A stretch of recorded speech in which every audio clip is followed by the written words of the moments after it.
How are you today, Charles? I'm doing very well, Dan. Thanks. How are you? I'm great. I'm great. It is Friday, at least the day we're recording this is. Anything planned for the weekend? For this weekend, I think I might go into one of the parks. Today. Yeah.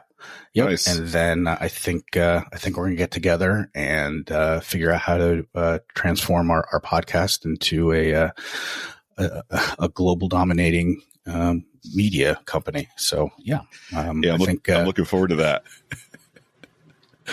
Yeah, and also getting ready for the Podfest is next week, right? Yep.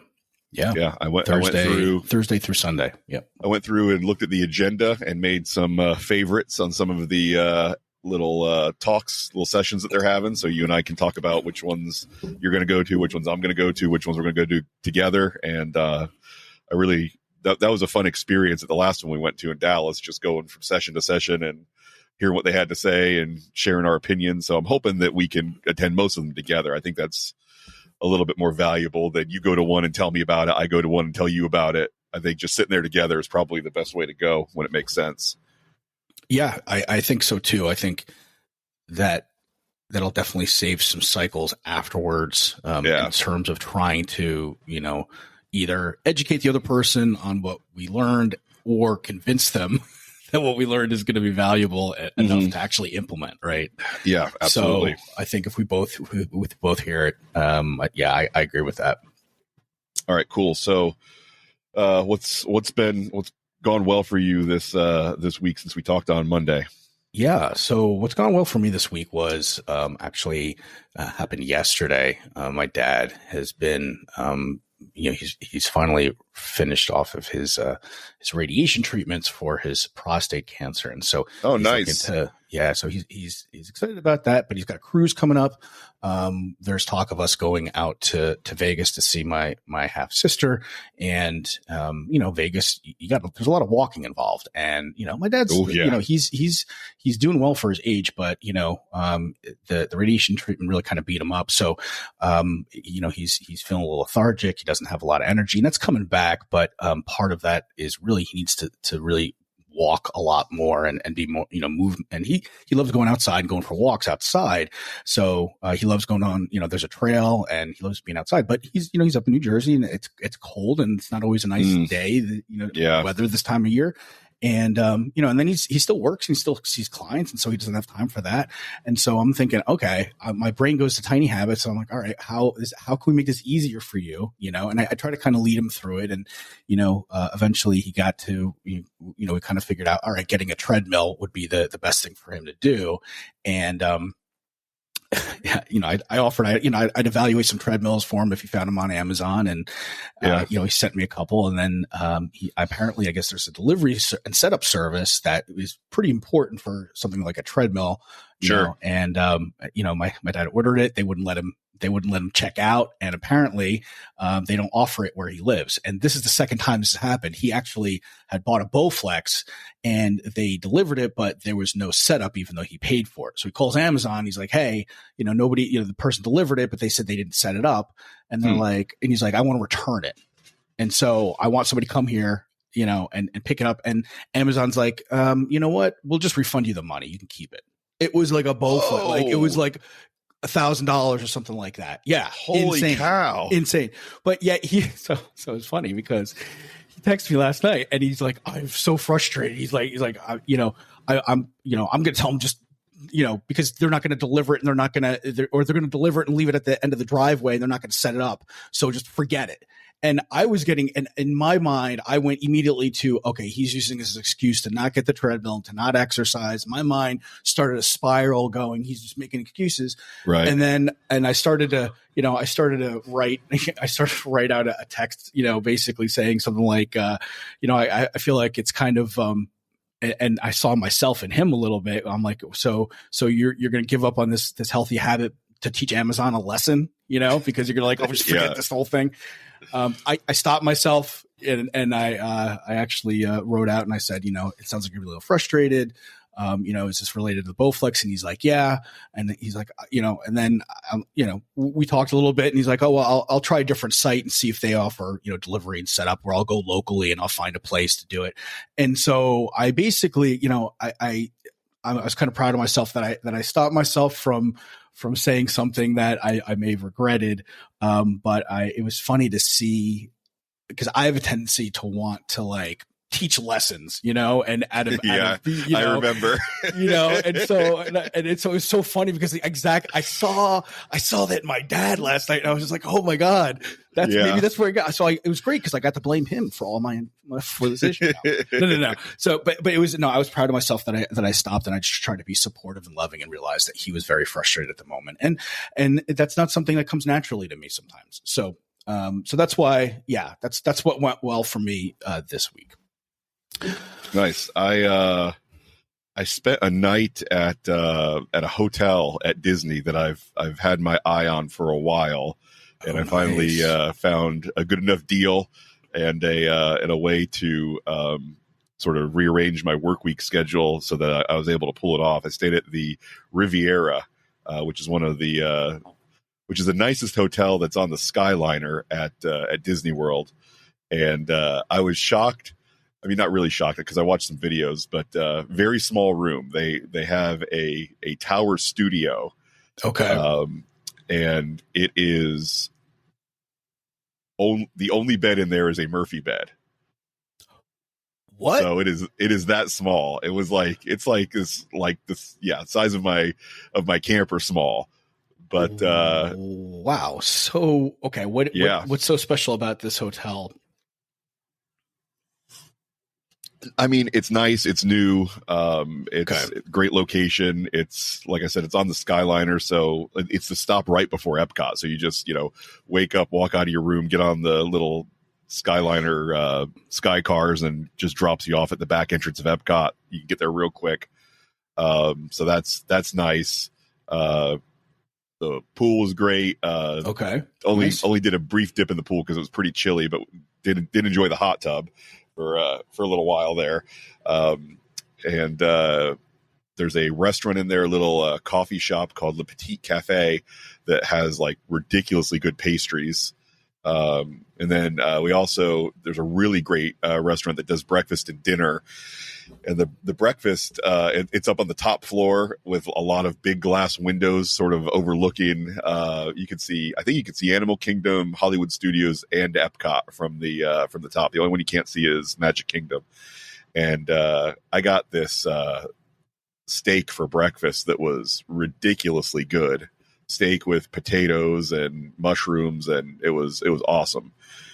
And let's see, the other characters walk around, which, not being a child may not appeal to me as much as it does to some, but it was still a nice atmosphere. The characters have special costumes for the Riviera Hotel, and it was good. I had a good time. I really enjoyed it.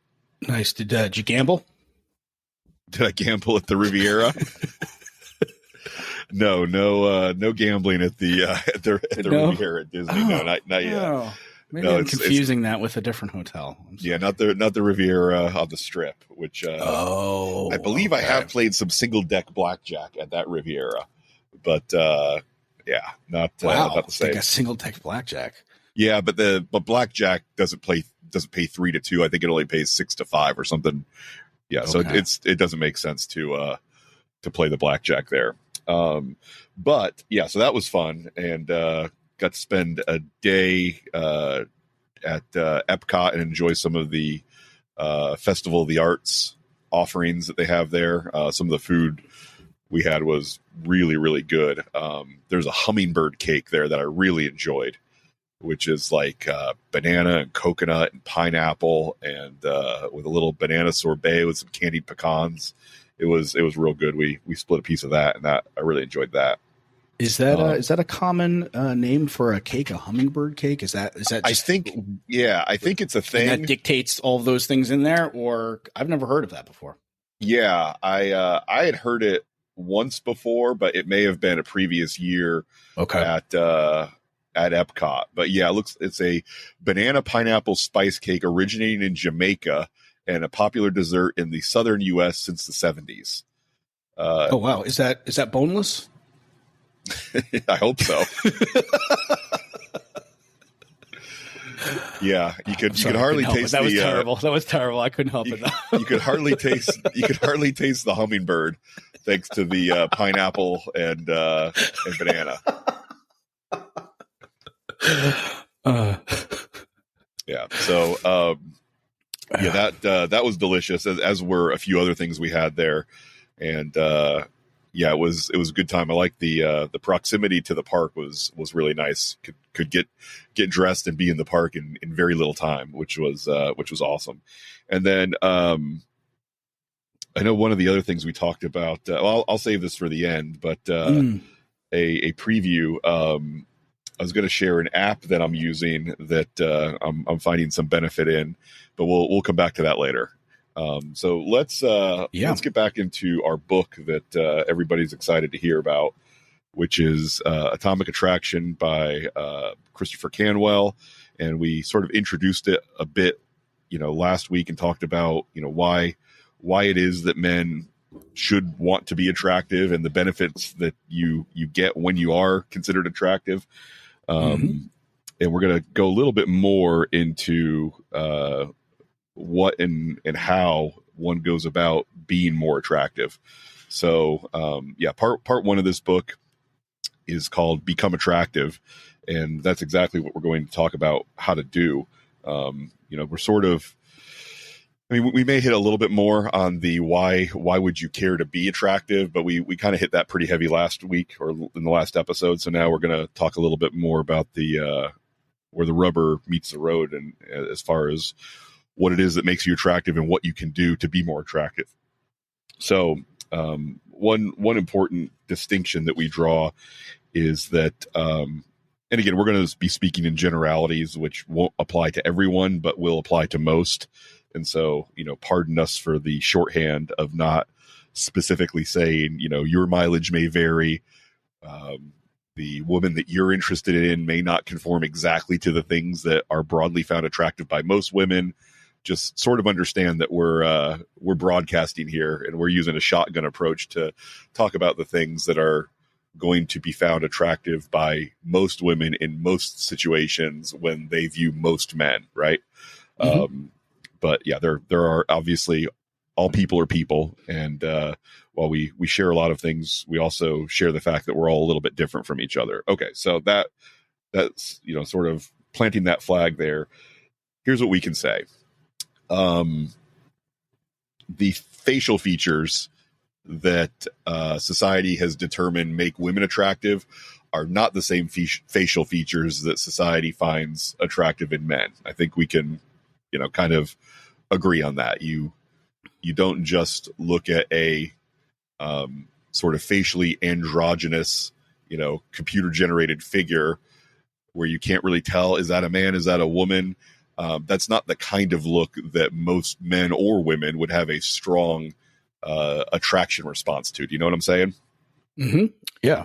I think a lot of, and I apologize if we talked about this on the last podcast. I don't remember, but what was, kind of emphasized at the beginning of this book was that what typically most men find attractive in terms of the, or that look for attraction is looks for, physical, is the physical looks. Whereas for women, it's a lot more of a,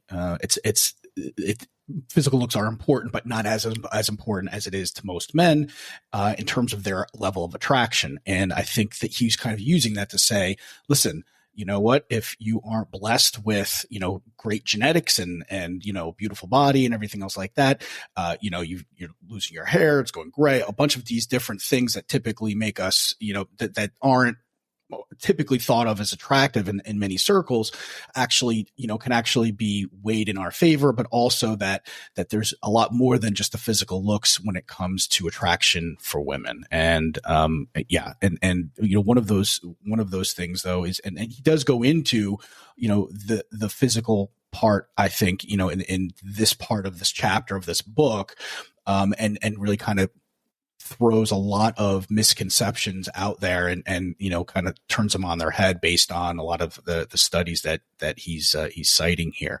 But yes, facially, he does talk quite a bit about the fact that somebody who is has a beautiful face, in terms of I guess, typically, what you'd consider beautiful face for a woman is not going to translate exactly for a man when it comes to attraction. Right. And I could think of an example of this. Like my girlfriend has some very attractive, very feminine facial features. She's got very big eyes. She's got high cheekbones. And those are things that I find to be attractive in women. And there are also some men who are famous, who are celebrities that have some of those too. I'm thinking, I know you're not quite up on, movies and pop culture at the level that I am, but I'm thinking someone like Timothée Chalamet, who is a young actor who has what I would consider to be fairly feminine facial features. Jared Leto, that might be a name you recognize. He has those big eyes and very soft facial features. And, I'm sure many women would say they find him attractive. The question is, though, if can you divorce his celebrity and his influence and his prestige and his wealth from his facial features? If you're looking at a man with those feminine features, are those going to be a driver of attraction in and of themselves, or do we see him and his position, as a famous actor and the lead singer of a band? Is it possible to separate those other things about him that make him attractive from his, feminine facial features? I don't know. And really, in a sense, it doesn't matter. Right. Yeah. I mean, unless you're doing some sort of scientific study where, you're putting, his picture in front of people who've never heard of him or seen him before. Right. Right. That's exactly. the only way to really be able to determine that. And that's part of the, what the book talks about is that, it's not just one aspect of something that determines whether you are attractive or not. Right. Because as the book notes, the cognitive features of a person are a bigger deal when it comes to attraction with women than it does with men. And men are less likely to factor in features like behavior, personality, attitude to the degree that women do. Yep. Yeah. Yeah. I think it's obvious, I think to most people where, if you're adding in somebody who's got, who's celebrity status, who's wealthy, things like that, obviously that is making somebody more attractive. What's nice is, the book goes into more specific details and makes you, I think, really help you appreciate who you are and the things that you've done, and makes you feel a little bit better about yourself and, in terms of your overall potential to be attractive to other people. So you're not quite as focused on just a couple of the more obvious aspects, such as, your physical looks, your money and your fame. Yeah, I would say, and, especially when it comes to the physical stuff, there's a very good argument can be made that men have it easier than women in this regard, because since our physical looks aren't as big a part of what makes us attractive, we are able to have a greater impact on our attractiveness than women, at least when it comes to, women being attractive to heterosexual men. They may be a little more stuck with the hand they were dealt at birth than men are. And, in some ways I could see. Yeah. I mean, that really, shows why, makeup industry and plastic surgery, all of those are such huge, industries. And yeah, it's because, you're trying to, I think that, you're right. I mean, a lot of people, women are very concerned about that because they know men are so focused on that. Yeah. Yeah. And, it's not our job to judge whether that's right or wrong. I mean, I'll say, because, evolution doesn't care about our opinions on what's right or wrong. Evolution just is what it is. Right. And we can complain. We can say that's not fair. but we also have to live in the world that we're in and not the world that we wish we were in. So, yeah, that's, I don't know what kind of caveat that is exactly, but take it for what it's worth. Okay. So, and one thing we talked about last time was, despite a woman's, particular life situation and her interests as far as dating, relationships, having kids, whatever, it's not easy to just flip off that switch that says, you're going to find the following things attractive because these characteristics are what will likely lead to you having healthy children that will pass down your genes to future generations. And as we hit on last week, those characteristics are the things that communicate strength and confidence, because strong, confident men are more likely to have children that will last to the next generation than men who are not strong and are not confident. Yep. Okay. So, here's where I do want to caution our listeners, guys in particular, there are things that you can do to impact your physical attractiveness. Don't find yourself getting caught up with things that you can't change. You can't change how old you are. You can't change how tall you are. You can't change how much hair you have, but you can invest time in the things that you can change to make yourself more attractive. And that's where you should spend your time. The boo-hoo, I wish I was taller, boo-hoo, I wish I had more hair is not going to do a single stinking thing to make you more attractive. But leveraging your strengths and raising up your weaknesses can certainly have a positive impact on how attractive you are. So I would like to go into the first case study of the book and talk about Peter and Paul and Jane, the three characters that we're going to be exposed to here, and talk about how they interact with each other and what it is that we can learn from them. So if it's okay with you, I'll just sort of summarize the story, and then we can react to it, and feel free to call out little things that you find interesting along the way. Sounds good. So we're going to start with our main character here. His name is Peter. He's an account executive. He works for an insurance company. He's 35 years old, and he is fairly pleased with his level of success in life. He makes decent money. He's got a nice car, and he has a nice condo high enough to have some nice views of the city that he lives in. So good for Peter. Peter stops by his favorite coffee shop on his way to work frequently. One morning he does so, and he sees a beautiful woman standing by the counter. He is at first his attention is brought to how pretty she is. She looks amazing. He stands by the entrance, and it says he stands at the entrance watching the woman's every move, which I read that and like, okay, tell me more. He notices her delicate hands, he's close enough to smell her sweet perfume. And says from that moment on, he was hooked. He decided there and then to make it part of his daily routine to stop by the coffee shop every morning before work, where at exactly 8:45 a.m. every Monday and Wednesday, the same woman would walk into the coffee shop and order a cappuccino with soy milk. Okay, so let's stop here for a second. Already, the story is telling us that this guy, the stakes are way too high for this guy. He is making a very big deal about a woman. All he knows about her so far is how she looks, how she smells, and what she orders. And he's extremely invested in being around her more, just based on those very superficial characteristics.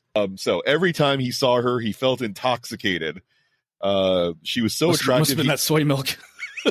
She was so attractive, he knew he had to ask her out, or he would go to his grave with a deep sense of regret for having let such a beautiful woman go. I mean, I know the author is making this scenario up, but I mean, I'm sure we've all felt that way about a stranger before that we've encountered, but not when we're at our best, if I could be so bold.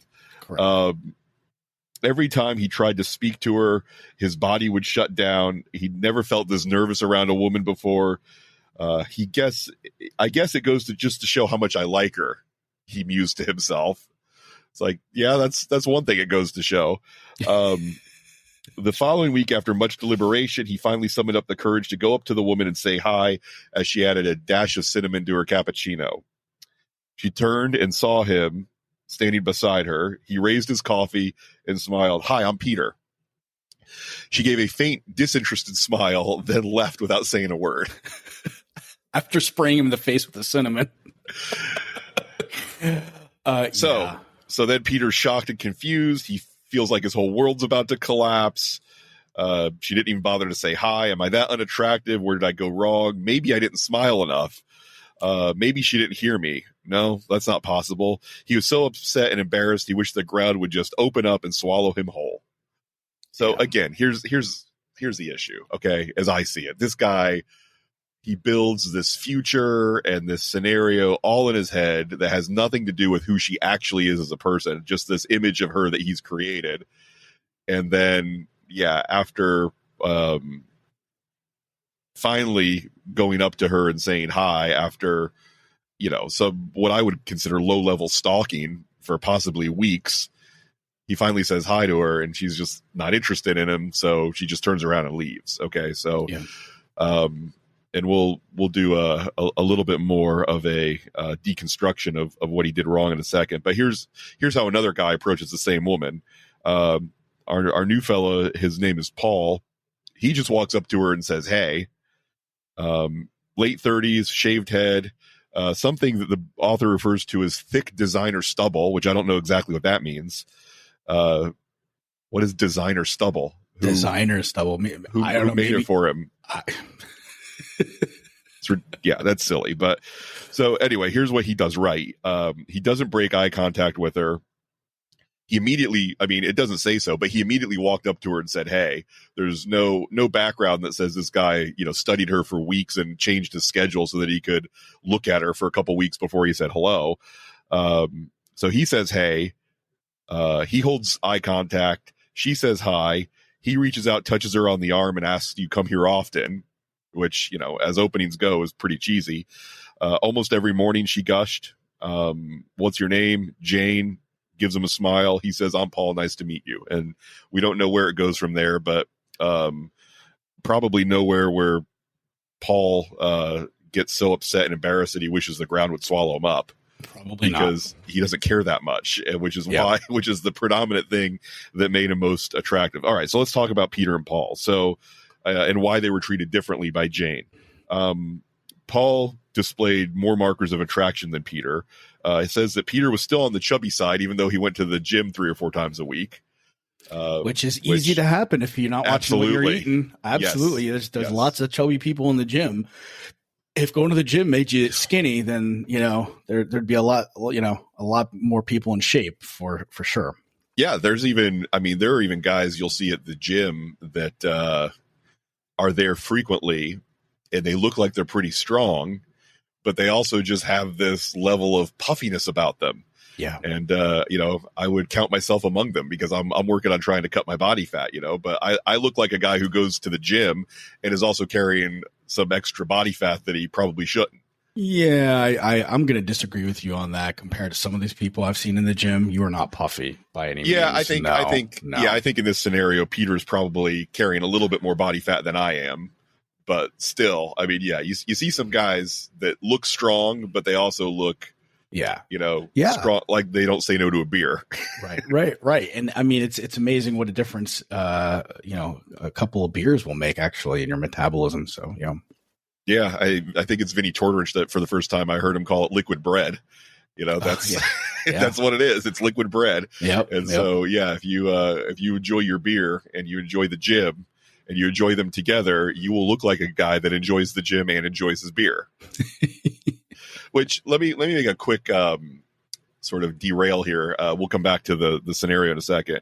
One thing that it's very important because of the high cost of making and having children that women have to bear. It's very important for them through evolution to determine the difference between a guy who can present as if he's strong and a guy who is actually strong. Because one of the most dangerous things that can happen to a woman is being tricked into reproducing with a man who kind of seems strong, but actually isn't.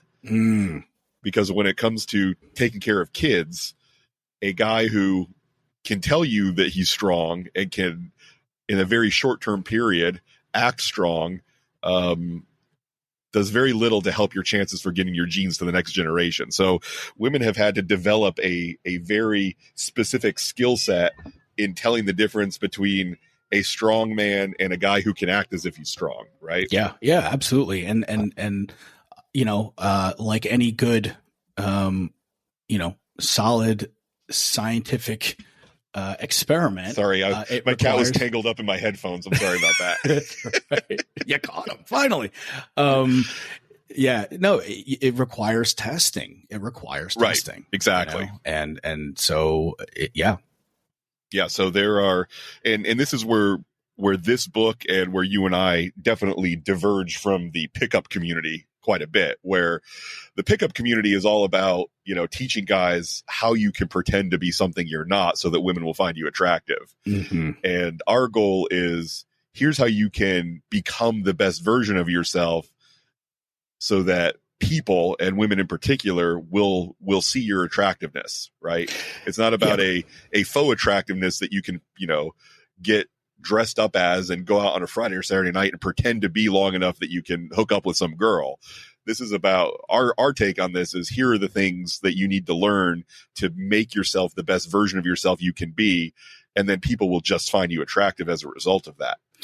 Yeah, I mean, it really kind of comes down to the confidence competence cycle here, right? So if you're doing things that, you're kind of like, you fake it till you make it kind of thing, you're not going to have as much confidence as somebody who's actually gone through the steps and taken the time and put the effort into actually making some of these changes for themselves and making them permanent. You basically, your brain knows the difference, and you're going to exhibit that confidence differently. You're going to have more confidence because you've done something versus pretending that you've done something or pretending you are something else that you're not. Yeah. That's the thing. I mean, there are plenty of people, if you want to seek them out, that will give you tips on, to put it bluntly, what can I pretend to be good enough and long enough that I can attract, the drunk or damaged gal at the bar? And that does not feel like a recipe of long-term health and happiness to me for the man or the woman in that scenario. Right. He uses examples like, walking around with a musical instrument, right? Or walking a dog. Or, this was, sometimes people would wear, would be, I mean, these people did have motorcycles or whatever, but, they'd bring their motorcycle helmet like into the bar with them, and they carry it around, and it's just kind of like, dude, do you really think, somebody's going to be like, oh, yeah, I don't know. And listen, I was never that guy, so I can't speak to that. Maybe they had some sort of short-term success in terms of meeting people doing things like that. But I couldn't, I would just end up, part of my brain would just be laughing at myself the whole time. Yeah. And that's the thing. If you're willing to prioritize getting girls above absolutely every other thing that you could enjoy about your life, then there are probably people who will train you how to do that, and those people are not us. Mm-hmm. Because that just doesn't seem interesting to me, and it doesn't seem fulfilling to me in the slightest. So, good luck if that's what you're looking for. That's not what you're going to find here, or in this book, or in conversations you have with Dan and I. We're more about, hey, be your best, and you can have a very rich and happy and exciting life, and you will find that there are some very high quality women that will be attracted to that and want to be around that. Okay, so let's get back to Peter and Paul. Peter's still on the chubby side. His clothes were a bad fit. So he's wearing clothes on his, to work. On his way to work, he's getting dressed in a way. He's sitting in a suit that didn't fit, right? Yeah. Right.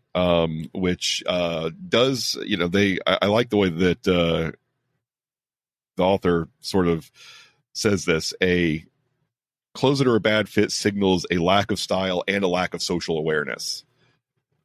And that is certainly true. We'll spend a lot more time talking about clothes in a future episode, but if you are wearing clothes that don't fit you right or not appropriate for your situation, then that communicates a lot of negative things, not just one negative thing. Peter's prominent bald patch was a turnoff, as it made him look like a corporate version of Friar Tuck, which I could see that, the ring, that is, there's, we'll talk about hair too, but trying to fool people into thinking you have better hair than you have is also a dead end that is not fooling anybody, whether you're the mailman or the president of the United States. It's like, we know what's going on there. You're not tricking us. Yeah. And so you're right. And it doesn't show just more than one. It does show more than one, I think, a potential problem here, right? It's one, thinking that, you're choosing to do this. And two, you actually, I feel like, it's showing a lack of social awareness, because it's kind of like you're just assuming that people aren't able to detect what you're doing here, or what you're kind of covering up. And so you're not aware that, I think people in the world around you is as intelligent or as aware as they are. And it makes you look less aware and exactly kind of a little bit out of it. And let's see what else Peter's done I think wrong here. people lose respect when that happens. Yeah. So all of this, like the way he dressed and the way he styled himself, that communicated a lack of confidence, a lack of social awareness. And then in addition to that, for the past 2 weeks, he'd been lingering around the coffee shop, checking Jane out. And it says here, Jane, who was no stranger to attention, had noticed his presence and his frequent gaze in her direction. So the more attractive a woman is, the more she's probably conditioned to notice creepy guys staring at her. And just to be clear, what made Peter creepy was not the fact that he was going bald, or the fact that he was a little chubby, or the fact that he didn't dress so well. The taking 2 weeks to change his schedule so that he could stare at her is what makes him creepy. Yeah. I mean, put yourself in her shoes. If you're getting coffee and, even if it was a beautiful woman who basically would, stand in the corner of a coffee shop, and you kind of noticed her, and she was there for every day for like 2 weeks. I mean, I'd be like, oh my, what's going on here? Like, what? Right. It would be, And so, I mean, that sometimes that really helps me with perspective is, okay, let me just switch my position here and look at it from another point of view, even though that's never happened to me. If I was in that position, I'd be, wow, this is completely obvious. Right. And he's probably thinking, oh, she doesn't know, right. Peter's probably thinking, oh, she doesn't know I'm here. I'm just another customer. I'm just drinking my coffee here, hanging out in the corner. Okay. So in summary, she took all this stuff in, and I'm sure on a subconscious level, she did the math. And what did she come up with? She came up with, this guy is just another out of shape office worker walking around in a bad suit, which, I don't know. I can't speak to what every woman's type is, but I've never heard out of shape office worker in a bad suit described to me as the kind of guy that really gets their motor running. You know what? I think we've got an opportunity for a calendar shoot here. Out of shape office workers in bad suits. Put it right next to the fireman calendar, Exactly. Yeah. There's a reason the calendar store at the mall does not have that, and it's not because nobody thought of it. It's because it won't make any money. Okay, so Paul, in contrast, displayed extreme confidence in his approach and his lack of hesitation. He saw a pretty girl and just walked up to her and said hi, or said hey specifically. The interesting thing that it notes is Peter sort of, when it comes to just natural looks, Peter was a better looking guy than Paul, but Paul put the effort in to cultivate his appearance in a way that Peter didn't. And so Paul had a receding hairline, less hair than Peter, but what did Paul do? He shaved it all off. Paul had thick stubble on his face, which is another key marker of testosterone. We'll talk about facial hair here soon. But the big thing, the big takeaway that we'll have in that chapter is you don't have to have a big, ugly, long, scraggly beard to communicate the fact that you can grow a beard. all you have to communicate you can grow facial hair is a little bit more facial hair than what you get, the second right after you shave. Right after you shave, there's no difference between a guy who has a lot of stubble and a guy who has no stubble, a guy who can grow a beard and can't grow a beard. What this book will encourage is, if you've got some level of stubble or some ability to grow a beard, let that out a little bit by don't shave down to your skin every single day before you go out into the world, because then, there's no difference between you and somebody who can't grow a beard. So we'll hit that a little bit heavier. Paul had a better suit. He was in excellent physical shape, had a lean, muscular body, and had a suit that fit him.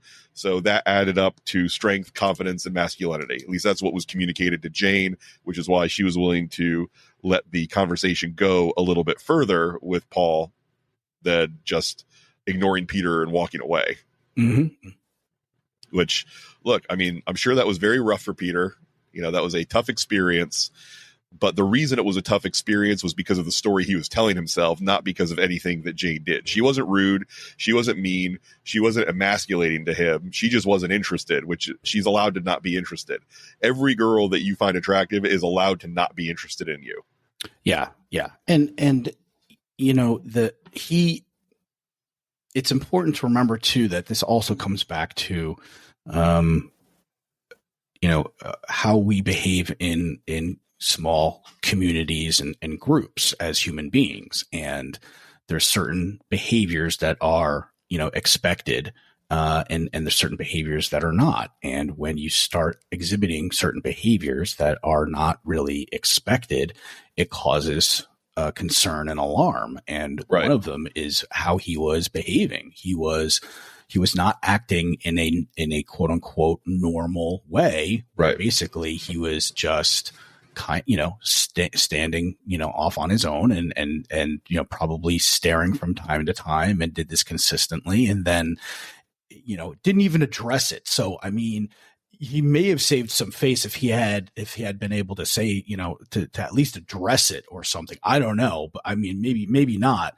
But at that point, a lot of our senses and come from, or our understanding of people come from our senses. And so basically he was communicating, non-verbally, basically an unhealthy type of mindset, I feel. It's just, so let's go down this road. What if she had said, hi, and started to engage with him, and they start to, she acts interested in him, and she wants to pursue some sort of relationship with him. I mean, how many of us would really think that this would go anywhere healthy? Right. How do we think Peter would behave in a relationship with a woman like this, considering this was the kind of behavior he was showing her? Right. He's already too invested in a particular outcome to be able to have his behavior in the moment be anything in the realm of healthy or attractive. Right. And we'll talk about that in future episodes, which is, women are always measuring your level of investment in your relationship with them. And there is a challenge to not let that level of investment be too high or too low if you want them to continue being interested in the relationship with you. And many of us, on the nice guy spectrum, certainly we err too far on the investing too high before it's appropriate with women, and here's the thing. Whatever you're willing to overinvest, whatever type of currency you overinvest in a relationship is going to be what a woman does not find valuable. Okay, so here's what I mean.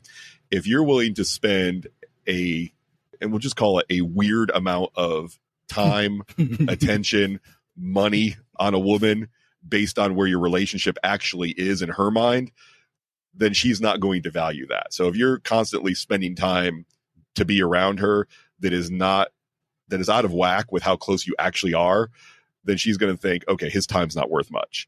If you're willing to spend too much money on her based on where your relationship with her is, then she's going to look at that and say, his money's not worth much to him, so it's certainly not worth much to me. So overinvestment for those of us who do come from that sort of nice guy mentality is one of the biggest things we have to watch out for. And you can't waste your time. You can't waste your money. You can't waste your attention on someone that doesn't find those things valuable, because it's going to turn them off, and it's going to make a woman think, what's with this guy? He is putting way too much into this friendship, relationship, courtship, whatever it is. He's contributing a disproportionate amount of fill in the blank to this. And that's weird and off-putting, and I don't like it. Yeah. I mean, again, that kind of, for me, in my mind, that goes back down to social awareness. So instead of him being present and grounding his behavior based on the reality of the interaction and the information he has with the woman, he's in his mind, coming up with these stories and listen, I mean, all of the, entertainment that we have available to us, movies and books and TV shows and stuff like that, can be a little bit of a detriment, because now it helps, give us these ideas and these stories that our brain can kind of spin up in our imagination and run away with. And the reason why I have done this when I was younger in college, I did this myself, with certain girls that I basically, it was easier for me to spin up these stories and these ideas and these, of what things would be like if we were dating, rather than, looking at what reality was. It was much easier to let my brain spin out of control with those ideas. So, I can definitely identify with it, and it's easy. It's so easy for it to happen. So I think you need to get good at, kind of coming, and that's where I think meditation is helpful, because it also it helps you kind of keep coming back. You let your brain spin out with some of these thoughts. And then when you realize, you can kind of come back to your mantra or your breathing, whatever that might be. And so I feel like this is almost a similar situation. And for people who want to come back to, what's going on with reality and the now, meditation might be a good way to start with that, and to not let your brain spin out. Yeah, that's important, as well as, the other thing is, have a life full of interesting things, whether that's your career, your hobbies, sports you enjoy with your friends, because it is very easy. And I know you and I have both done this before, and are at the threat, under threat of doing it again, letting your relationship become the all-consuming force in your life, and neglecting everything else that makes you an interesting person. And then, your attractiveness and how interesting of a person you are will dip down when you sacrifice, everything else for spending time with your significant other. And then, your significant other can look up a year, 2 years from now and think, hold on, all the things that made him interesting when we first got together, he doesn't do any of those things anymore. All he does is hang out with me. And so that's where this book does give, valuable information to people who are in relationships and looking for relationships. You gotta stay interesting, because the guy you were when you initially attracted your spouse or your partner or your girlfriend, if you stop doing all the cool things that you did when she met you and she became interested in you, then what is she sticking around for? Right. That's not what she signed up for. That's not what brought her in. And at some level, that's unfair to do to, a gal, to fish her in with you being this interesting guy. And then you decide, okay, well, we're together now, so I'm going to spend all my time, hanging out with her. And then, listen, the reverse is true too. Exactly. A lot of times, as we all get older, things, sometimes people change in ways that are not as attractive or desirable. And I think, I think goes both ways. Yeah, no, it definitely does. And that is something to be aware of, and just, remember, what you win them with is what you win them to. And so if the two goes away, then that can definitely provide friction in a relationship. Okay. So as usual, you and I didn't get as far as we thought we would want to, but I am glad we covered this little case study between Peter, Paul, and Jane, because I do think there's a lot to learn there about what makes you attractive. And the big thing is overinvestment and setting yourself up for failure by, just authoring these scenarios in your head where this girl that you don't know becomes the most important thing that you focus on every day. And then you finally get the courage to ask her out, and you've neglected or made yourself unattractive through all these behaviors. And then it doesn't work out and you're devastated. So what next? Start going to another coffee shop and hoping that another pretty girl orders a soy milk cappuccino. Well, I mean, that's one way, or you can, the other thing you can do is learn from your mistakes, which is the hardest part for so many of us guys, because it's like we've been sold a narrative from either a weak father or a absent father about what it takes to, be a strong and confident man. And so we get this crappy version of romance drilled into our heads. Again, from either a father who doesn't understand how it works or a society who definitely doesn't understand how it works. And then we've got all this programming in our head that we're told is the way that it goes. And then somebody like you and me comes along, Dan, and says, hey, all the stuff you think it takes to attract the kind of woman that you'll be happy with, it doesn't actually work that way. And then, the response can be either, oh, that's interesting, maybe I have something to learn here, or it could be, that's bull crap. I know what it takes to get girls. I'm not going to listen to these guys. It's like, okay, well, as I said in the first episode, if you're happy with the results you're getting, then don't listen to us. Just be entertained by how wrong we are. Yeah, well said. I like with anything in life, if you're not getting the results you want, then, you can, you've got an opportunity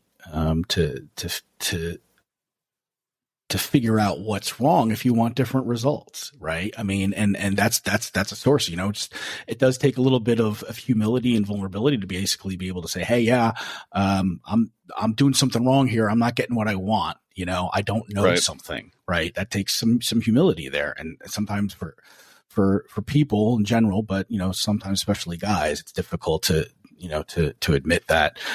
But the quicker you do, the sooner you're going to get what you want. Right. No, exactly. Okay. So before we end, let me go back to something that you were telling us about your dad.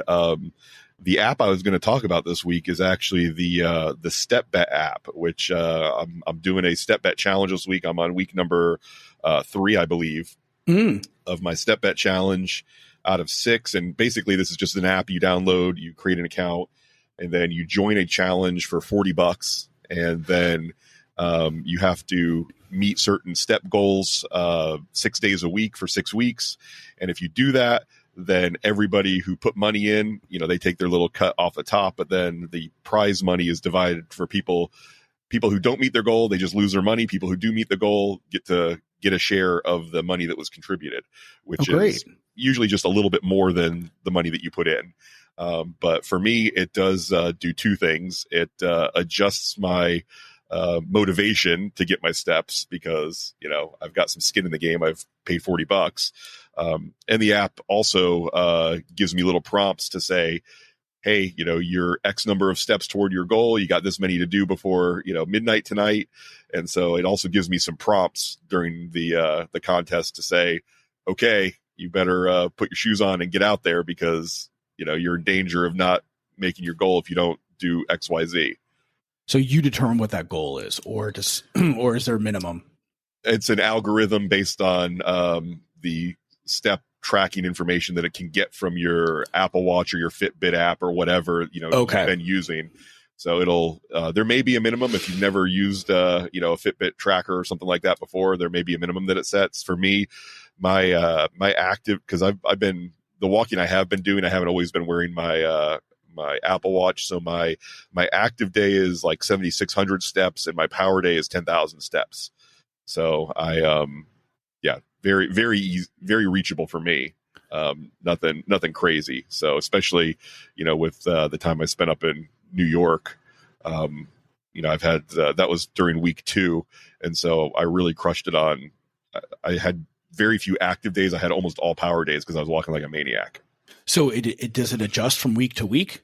Yes, it does. So as your steps go up, it gets harder for you to make your goals. I like it though. Yeah. So that's just a little thing I found some value in over the last week. And you said you had an app that you wanted to mention as well, right? Yeah, and I mean, I can skip it. Did I talk about Carbon, the Carbon app? I thought I may have on one of the podcasts. I think so. It's a macro tracker, right? Oh, right. Yeah. Yeah.